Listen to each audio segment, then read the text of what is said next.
ஹாய்ங்க, நம்ம காலிஃப்ளவர் வறுவல் பண்ண போகிறோம். இது வந்து வெந்நீரில் வந்து காலிஃப்ளவர் ஒரு மீடியம் சைஸ் காலிஃப்ளவர் இருக்கும். அது வந்து க்ளீன் பண்ணி உப்பு மஞ்சப்பொடி போட்டு சுடு தண்ணியில் போட்டு எடுத்து வச்சுருக்கேன்.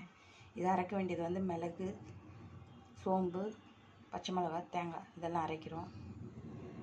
இதிலே தக்காளியும் போட்டு அரைச்சிடலாம். தாளிக்கிறதுக்கு வெங்காயம், பச்சை மிளகாய். வாங்க வீடியோவில் பார்க்கலாம். இந்த வானலில் 3 ஸ்பூன் எண்ணெய் விட்டு சோம்பு போட்டு தாளிக்கலாம். கருவேப்பிலை, வெங்காயம் போட்டது இது நல்லா வதங்கிட்டோம். வெங்காயம் நல்லா கண்ணாடி பதத்துக்கு வதங்கிடுச்சு. காலிஃப்ளவர் போட்டுடலாம். அதில் காலிஃப்ளவர் போட்டோம். இதில் வந்து இஞ்சி பூண்டு பேஸ்ட் போட்டுடலாம். இஞ்சி பூண்டு விழுந்து போட்டாச்சு. இதில் கொஞ்சம் மிளகாய், மஞ்சள்தூள் போட்டுடலாம். மஞ்சள்தூள் போட்டு இந்த அரைச்சி வச்ச மசாலா இதில் போட்டு வதக்கலாம். இஞ்சி பூண்டு பேஸ்ட்டு, இதுக்கு தேவையான மஞ்சள் பொடி, உப்பு எல்லாம் போட்டுட்டோம். இது கொஞ்சம் மிக்ஸ் பண்ணிவிட்டு அரைச்சி வச்ச பேஸ்ட் போட்டு கொஞ்சம் நேரம் வதக்கணும். மிளகாய்த்தூள் போட்டு அரைச்சி வச்ச மசாலா 1.5 ஸ்பூன் மிளகாய்த்தூள் போட்டிருக்கேன். கொஞ்சோண்டு தண்ணி விட்டுக்கலாம்.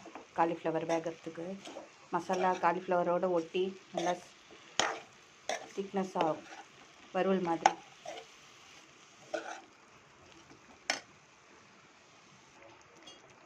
மசாலா எல்லாம் போட்டோம். இது நல்லா கொஞ்சம் வெந்ததும் தண்ணி சுண்டணும். சுண்டிட்டு நல்லா இது தொக்கா வர மாதிரி பண்ணணும். அப்போ தான் நல்லாயிருக்கும். பாருங்கள், காலிஃப்ளவர் வறுவல் ரெடி ஆகிடுச்சு. இதில் கொத்தமல்லி போட்டு ஆஃப் பண்ணிட்டு வந்துட்டோம்.